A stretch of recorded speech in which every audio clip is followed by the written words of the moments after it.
Okay, I think I have the Canvas and the textbook up to date in terms of through Wednesday, at least in terms of the appropriate videos as well as the PowerPoints that go with those videos. So we left off, the only thing I didn't put up yet was the answer key for Friday's take-home problems, which I'll do today. The long weekend of just trying to get caught up here and then getting all these stupid GCs out, which hopefully everybody got. And if you didn't, then email me and we'll find out where it's at.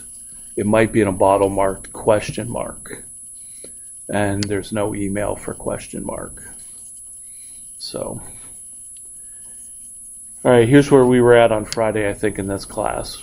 So the first, we were doing 1,2-dimethyl cyclohexane. We were writing the 4 possible conformations, chair conformations for it. And our goal is to first identify cis and trans for those. And so for the first one, what is it? Is it cis or is it trans? For number 1.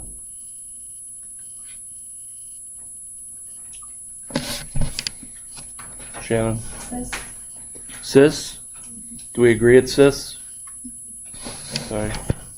Second one? Trans? Third one? You answered once. Trans? And for the last one, cis. Okay, do we all agree with those? Yes? Okay. So then we have to rank them according to energy. And that's what I kind of asked you to think about. So let's call this one A, this one B, C, and D. And let me go to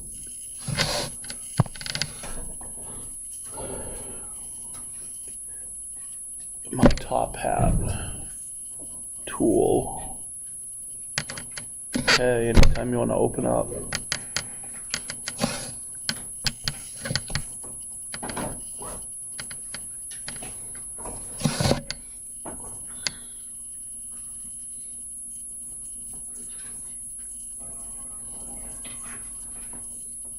Now let's see, I don't think I can ask you.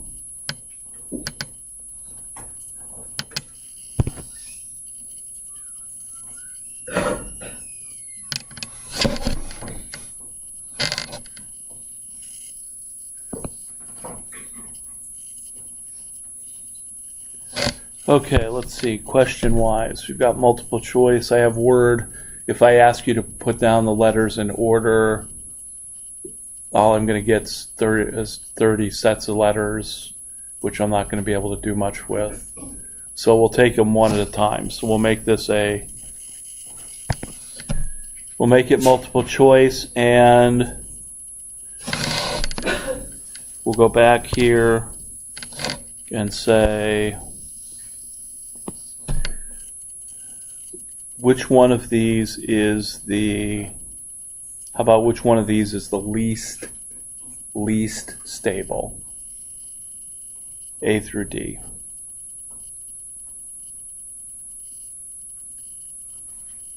The least stable.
Yes.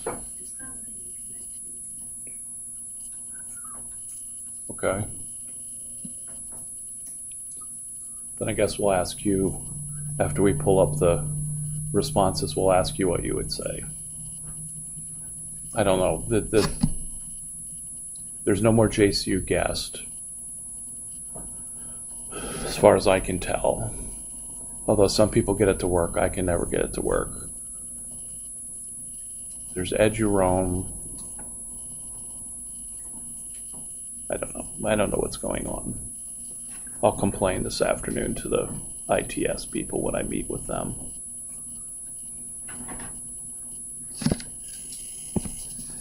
Okay. Jennifer, where would you go? Does it go with the majority? B? Okay. So you got B is the majority one that is the most unstable. Why? Somebody who chose B. Lexi? So both the methyls are in axial positions. That means that the hydrogen would go here. These two hydrogens are interacting with that methyl. And then underneath the molecule, that methyl is interacting with that one. Or the methyls are interacting with the hydrogen. So this molecule has 4,1,3 diaxial interactions because it's got two groups that are diaxial. Okay, so that's going to be number 4. Now, what I should have asked is, to start with, I should have asked and said, are there any of these two that have the same energy? When you looked at them, were there any that have the same energy?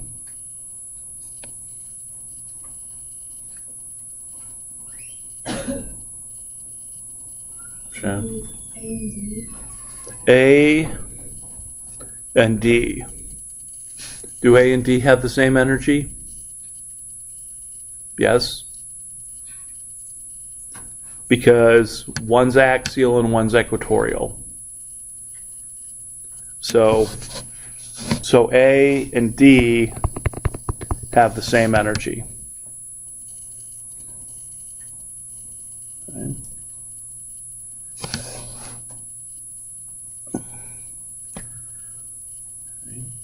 So now let's do one more vote here. And I guess it's between A and C.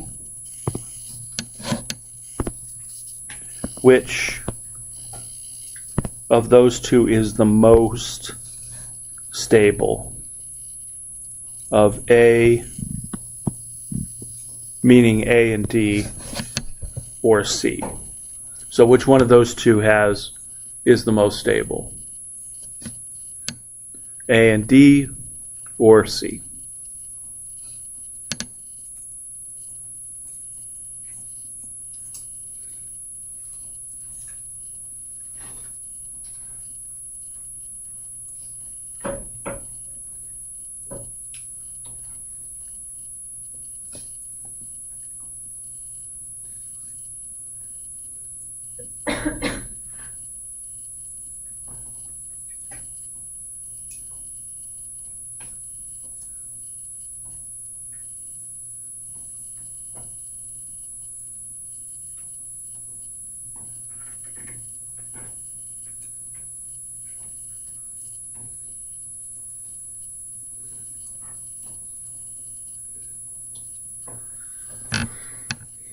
Okay.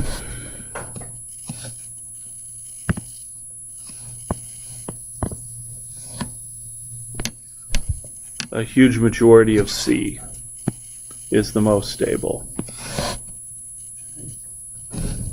Why is that? Well, you can't sneak back in and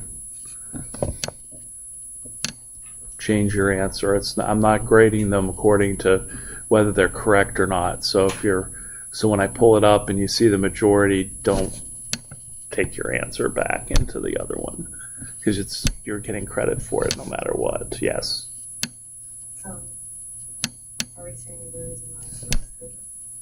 Sure.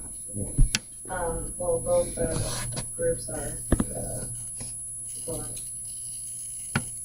what's that group called? I think it's a state. Equatorial. Group. So they're both equatorial. Is that what you were going to say? So the most stable position is equatorial for a non-hydrogen group. So C would be the most stable. And everybody is pretty good with that. Now what I'm going to do is I want to look at two structures here. I want to look at this one, and I want to look at this one. And I just want to reinforce a couple things. So when you look at those two structures, was anybody tempted to think that, as I'm labeling these A and B, was anybody tempted to think that A was more stable than B?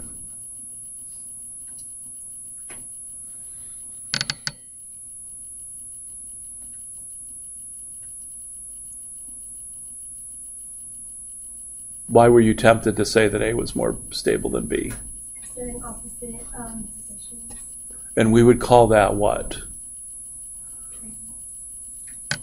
Trans, but what would we have called that between anti and gauche? So if you look at the two methyl groups on A, they're anti, and then the two methyl groups on B they're gauche. So did that tempt anybody else to think that maybe A was more stable than B?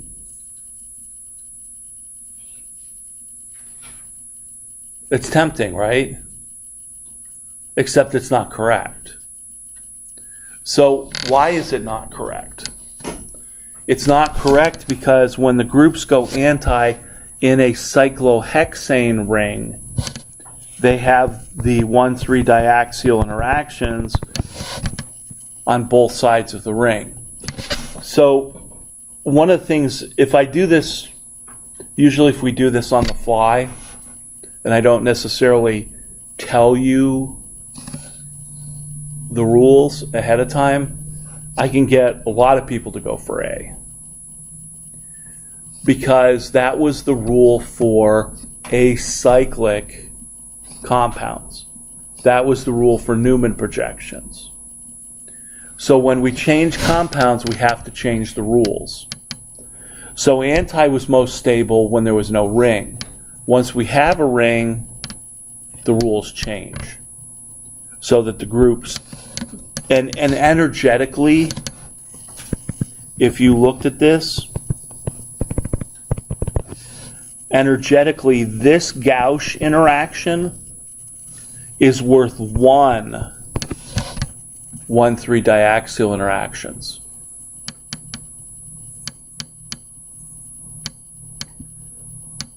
So that gauche interaction means very little. But the 1,3 diaxial interactions, that means this molecule would be 4 times more unstable than this, relatively speaking. So we have to remember our rules. Acyclics, anti's the best. Gauche interactions cost us energy. In rings, it's the 1,3 diaxial interactions that cost us energy. There are some exceptions, and I think the book has one of those exceptions. But for the most part, that's how we analyze the energies. Okay. Does that make sense? Let me show you.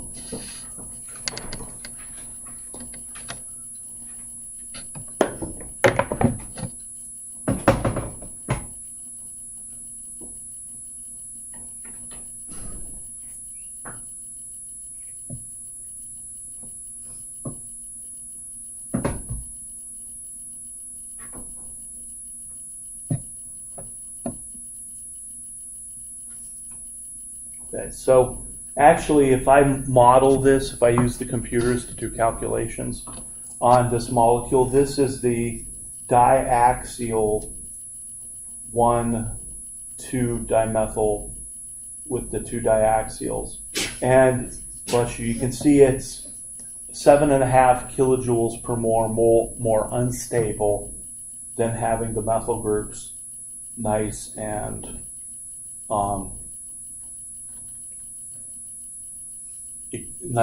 equatorial. So here's the two methyl groups that are equatorial. You can kind of see, okay, there's some Gauss interactions, but when I go to the diaxials, if I line the molecule up like this, you can actually see some evidence that the methyl groups and the hydrogens are undergoing diaxial interactions, because notice that this bond here on the hydrogen and this bond over here on the methyl group, they're actually not straight up and down. Either way you want to look at it, these bonds are bent. This one's kind of bent away, as is that one. And if we went to a space filling model on this, you can see that that methyl group is very close to those hydrogens. So the diaxial interactions are significant. The bigger the group in the axial position, the more unstable the molecule. So it's just like the acyclics. We count up the number of diaxial interactions we have, and the bigger the groups, the more unstable it's going to be. Okay. So if we put a methyl group in the, so if we had a methyl versus an ethyl, and we were going to put the methyl group, we had a choice of putting methyl or ethyl in the axial position, the methyl is going to be more stable axial than the ethyl group would. Methyl would be better than isopropyl. Everything would be better than T-butyl. If you want to actually lock a ring in where it doesn't undergo any flipping, you put a terse butyl group on it because it can't go through the boat conformation that we saw last time. So this is what we need to learn about cyclohexanes. And there are going to be some other things that we need to know. For instance, if I wanted to convert, if I wanted to convert A into a flat structure, my usual numbering scheme is this is number 1 and this is number 1, and then this is 2, 3, 4, 5, and 6. And this one is 2, 3, 4, 5, and 6 around the ring that way. And my perspective is I'm above the plane of the ring. I've got a methyl group on 1 for A. Should it be bold or should it be dashed? So for A, carbon 1, the way I've defined it, is that methyl group going to be bold or is it going to be dashed? Bold? Do we agree that it's bold?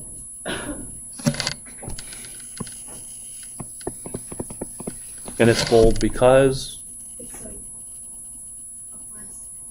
it's above the plane of the ring. So it's above the plane of the ring, and if my perspective is also above the plane of the ring, then it's pointing towards me.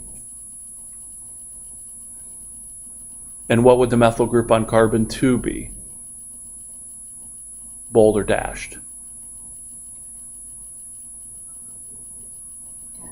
Dashed. Do we agree with that?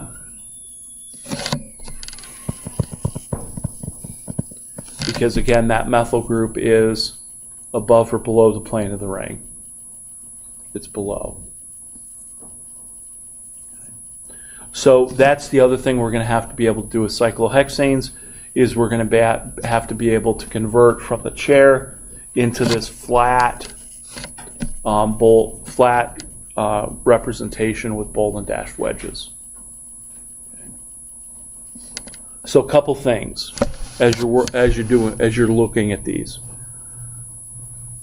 There is sort of a relationship between cis and trans and axial and equatorial, but for the most part, I wouldn't memorize it simply because A is trans and it has both groups axial. Well, if I move to a 1-3 position, everything would be opposite. The diaxial would no longer be trans, the diaxial would be cis.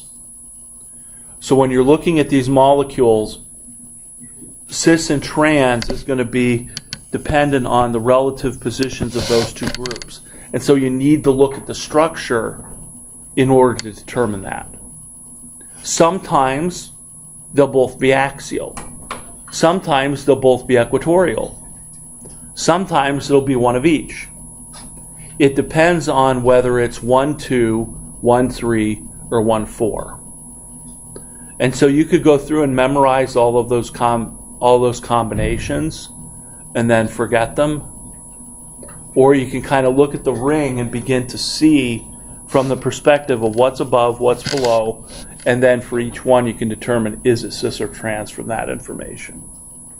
And then knowing that both groups being equatorial is more stable than both of them being axial, and that one of each is going to depend on the size of the group, then you can figure out the rankings. Just like the Newman projections, though, you have to get the structure right to begin with. Because if on an exam you make up your own molecule, it's yours to grade. Because I can't grade your molecule, I can only grade the one I gave you. And what does that mean? That means you're still going to have to know your common groups. So if I say I have a 1-isopropyl 3-methyl, you need to remember what an isopropyl group is. And writing the word isopropyl is not an equivalent to writing the structure. So if I said tertibutyl, you'd have to know what a tertibutyl is. Okay, so if you think you're out of the woods for getting those, no. Because you're going to have to know those both for the Newman projections as well as for these things. Because you got to get the structure right. And then develop all four. All right, so in the folder for Friday, the October 5th folder, I put some additional practice problems where it gives you the name and asks you to write the 4 structures and rank them and tell whether they're cis or trans. There is a narrated answer key that goes with that. It may be narrated one of 2 ways. I think you might have to download the file and then open up Adobe as the separate program and then read it in. There's the LiveScribe thing has 2 ways. You either dump it into their player, or if that doesn't work, then you have to just open up Adobe and go from there.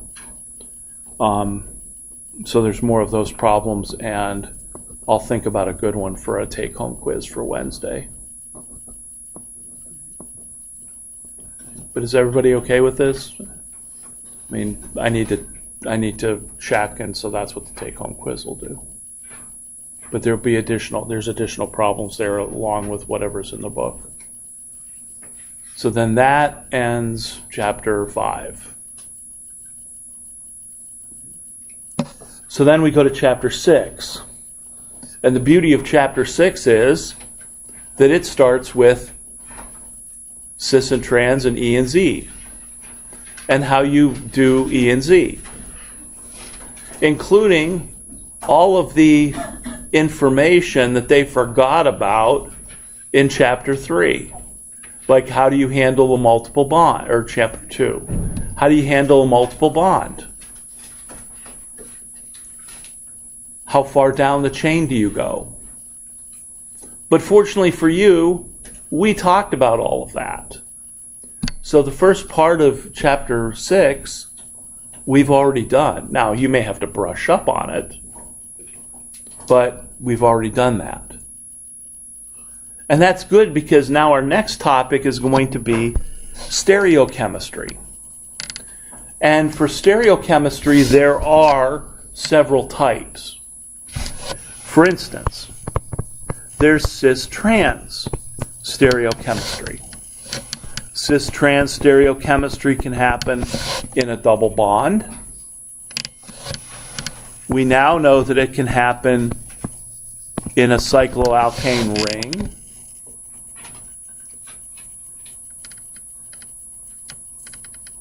We also have, for stereochemistry, conformers. And conformers are what we just talked about in terms of Newman projections. Is it gauche? Is it anti? Is it staggered? Is it eclipsed? How does it look in those sawhorse representations? And we'll come back to the sawhorse representations because we're going to talk about chiral centers and whether they are R or S. And then how do we determine the chiral centers in a Newman projection? So you're going to have to convert a Newman projection or a sawhorse. So you're going to have to sort of change a sawhorse into a Newman. And there's a whole video on that that goes step by step with the models.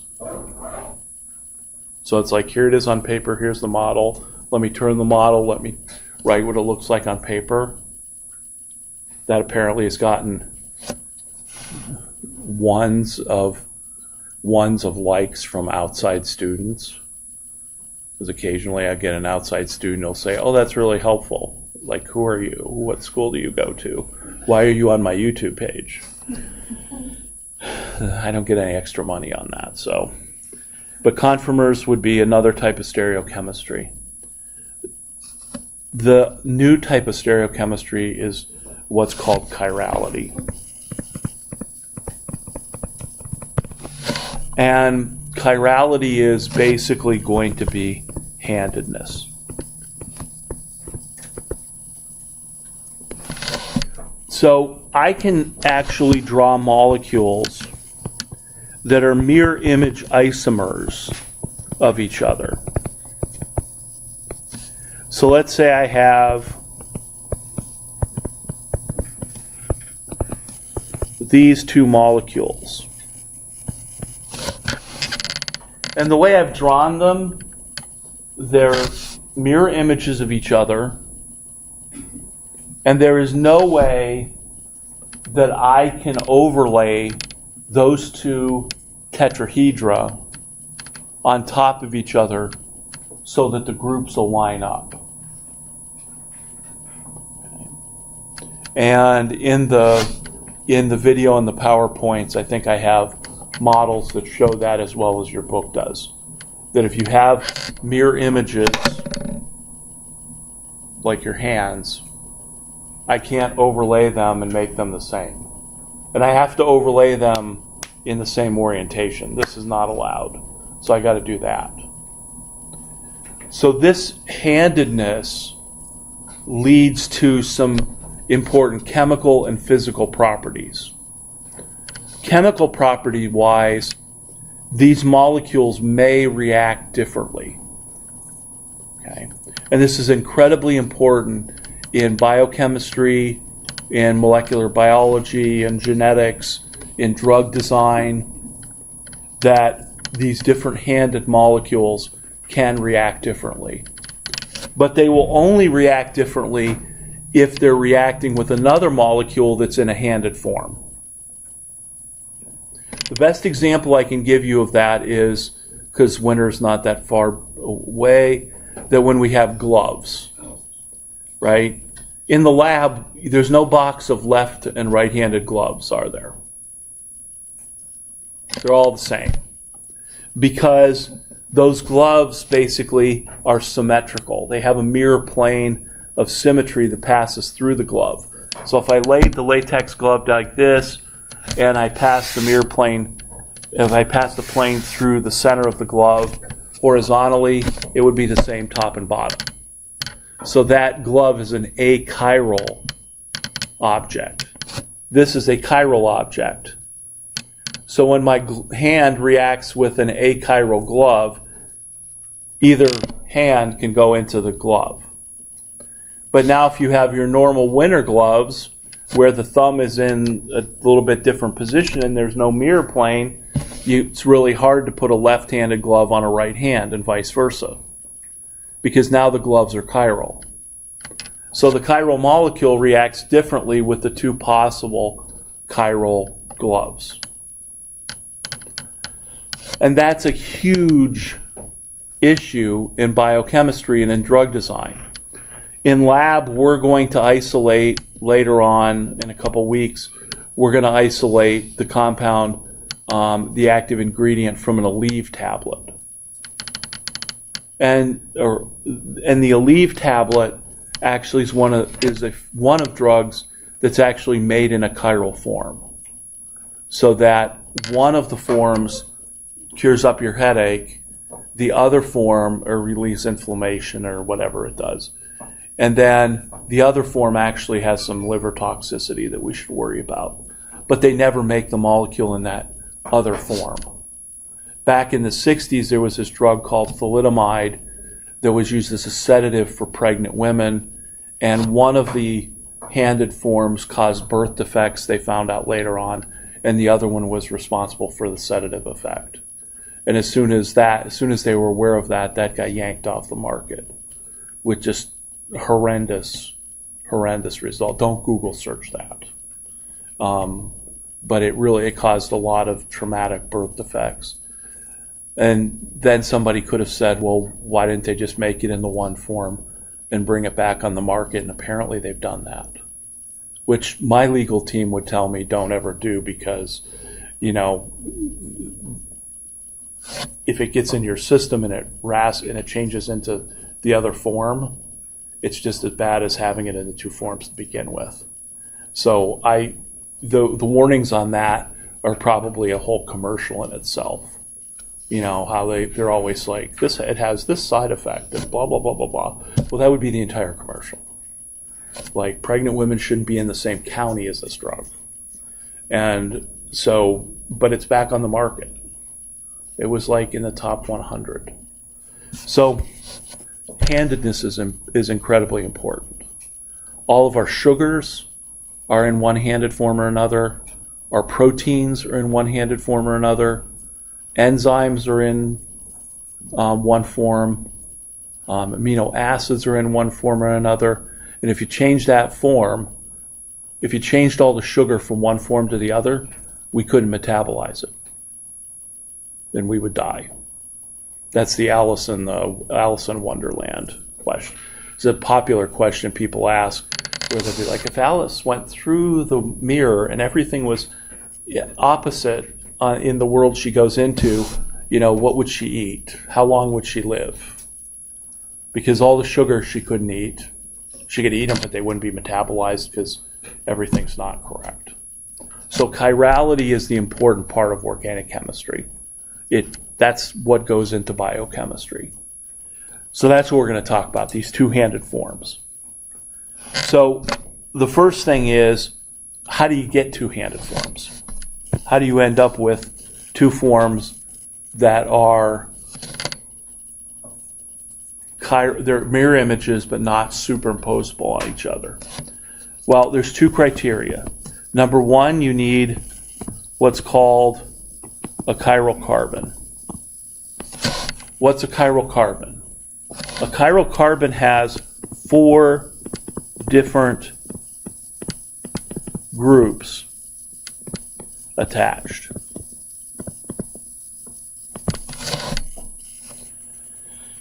Which means, by definition, it must be sp3 hybridized. So immediately we can say, okay, what carbons aren't chiral? Everything else. Anything that's sp2, anything that's got less than 4 different groups. Is a CH2 chiral? No, because it's got 2 hydrogens that are the same. So any carbon with 2 groups that are the same is not chiral. Okay. So we got to have 4 different groups attached. So that's the first criteria. And the second sort of alternative is that there's no mirror plane through that molecule. Sorry, not through that molecule, that's going to be later. Through that carbon. So if you can pass a mirror plane through that carbon, it will not be chiral. Right. So here's some examples.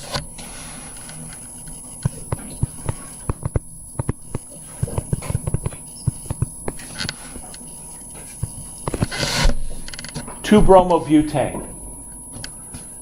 Is that carbon chiral? And the answer would be yes.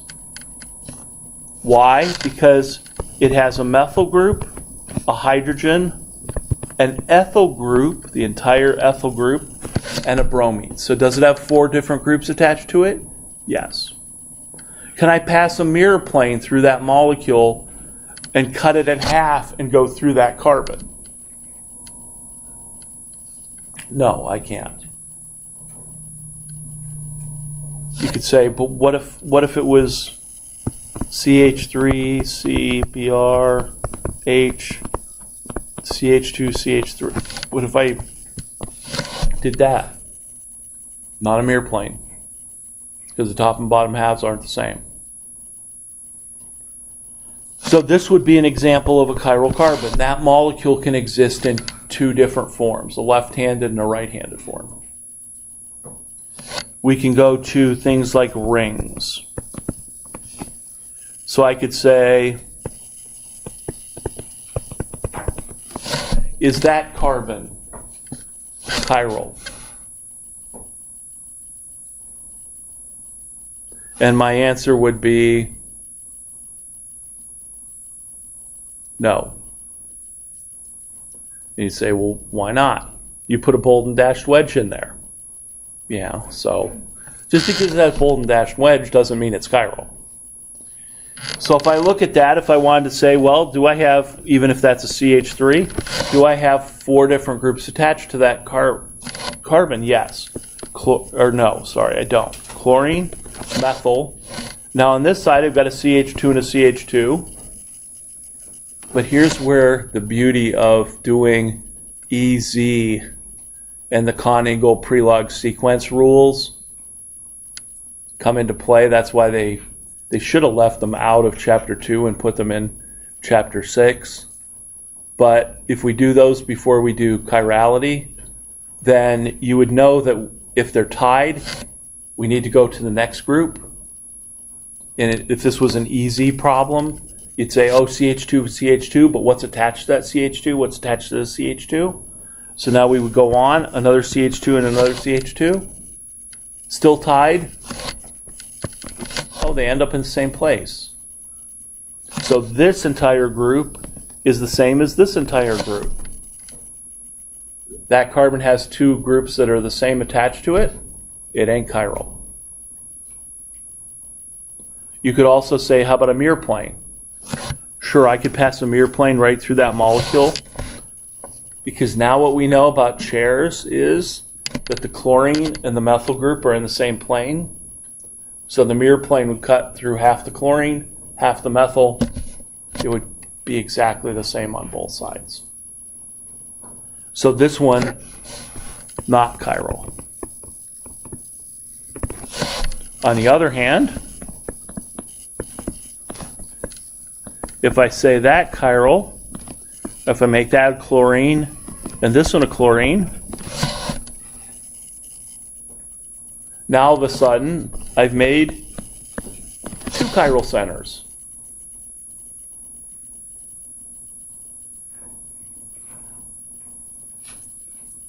Because either way I look at this, now I cannot pass a mirror plane through each of those carbons. You might say, but I see a mirror plane, that molecule, hold on to it for a few days. We'll come back to that mirror plane. But I cannot cut a mirror plane through each of those carbons and make the molecule the same. So both of those carbons are now chiral. If you don't like that, chlorine versus hydrogen, CH2 versus a CH, 4 different groups.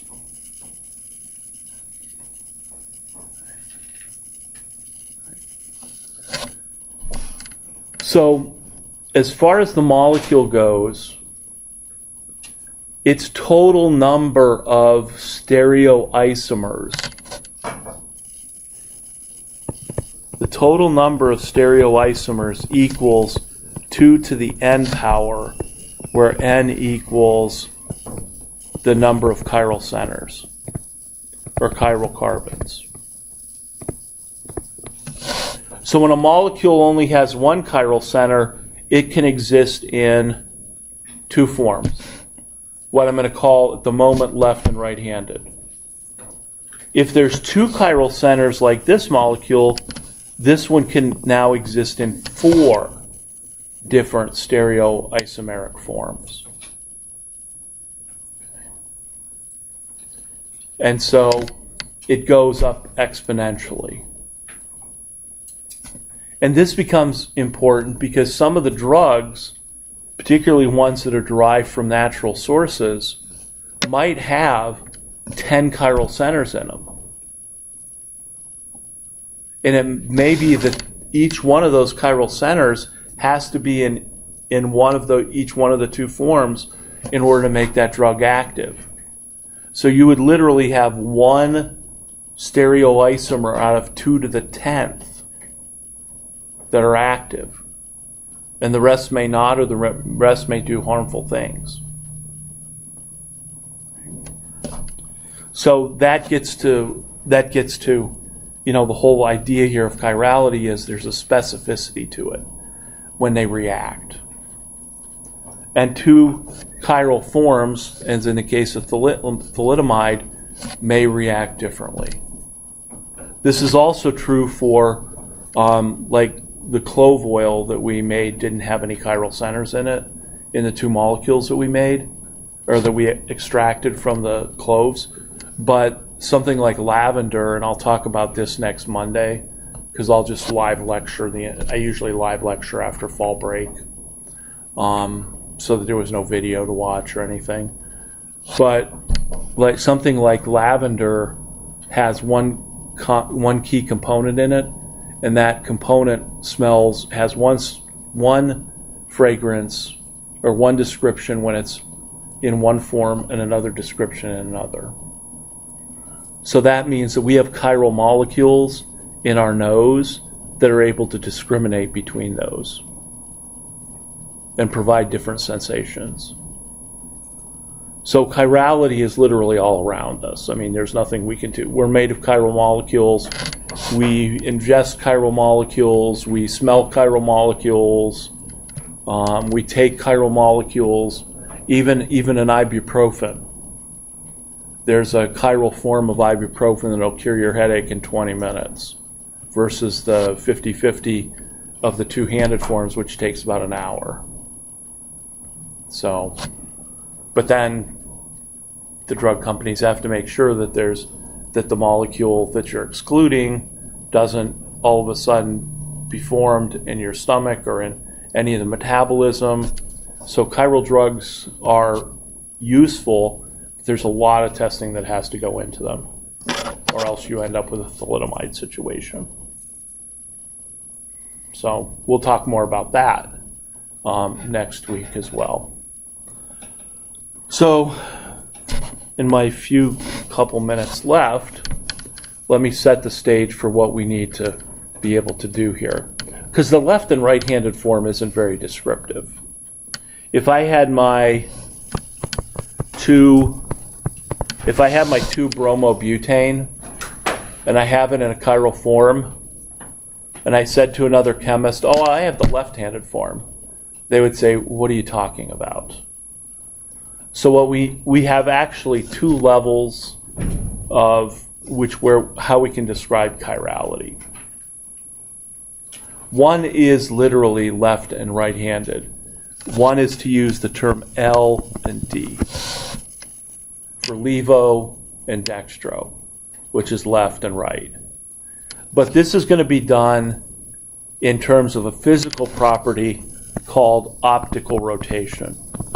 And I'm going to talk about that next week on Monday, because I'm going to talk about some of the stuff we'll do in lab and some of the stuff that we've done in research. So I'm going to weave that optical rotation in. That is actually the middle part of the chapter. So Wednesday's part that we're going to talk about is a little bit towards the end of the chapter. I'm leaving the middle part out. So I did update the reading assignments in the folders. But what I really need, instead of this L and D form, what I really need is a way to describe the three-dimensional structure around that chiral center. Because if I go back here to the beginning, is it this or is it this? So the way that we do that is, for instance, with this molecule, I would have a carbon with a hydrogen on it, with a bromine, with a methyl group, and then with an ethyl group. So I have a carbon with 4 different groups. So what Kahn, Ingold, and Prelog were really interested when they developed their sequence rules of ranking, they were interested in this. I think the E and Z stuff came later. So guess what we're going to do? We're going to rank these 4 groups from number 1 to number 4 using the Kahn-Ingold-Prelog sequence rules that we remember or will remember for Wednesday from earlier in the semester. So what would be number 1?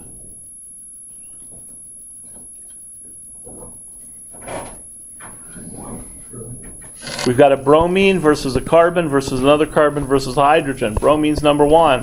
What's number 4? Hydrogen, which has a higher priority, methyl or ethyl? Ethyl.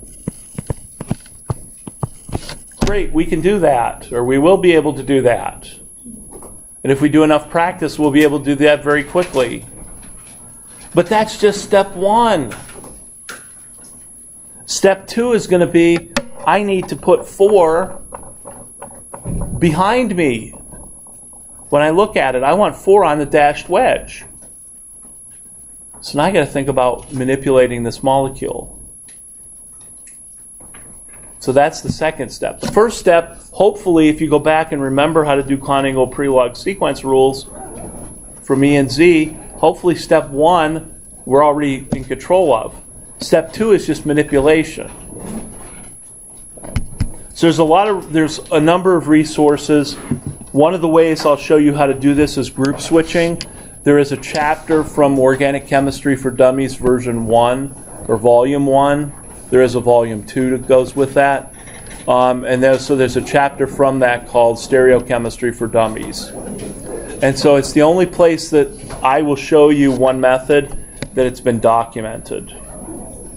Because I think it's like underground. Nobody wants to admit that this method works. And I'll talk about that on Wednesday.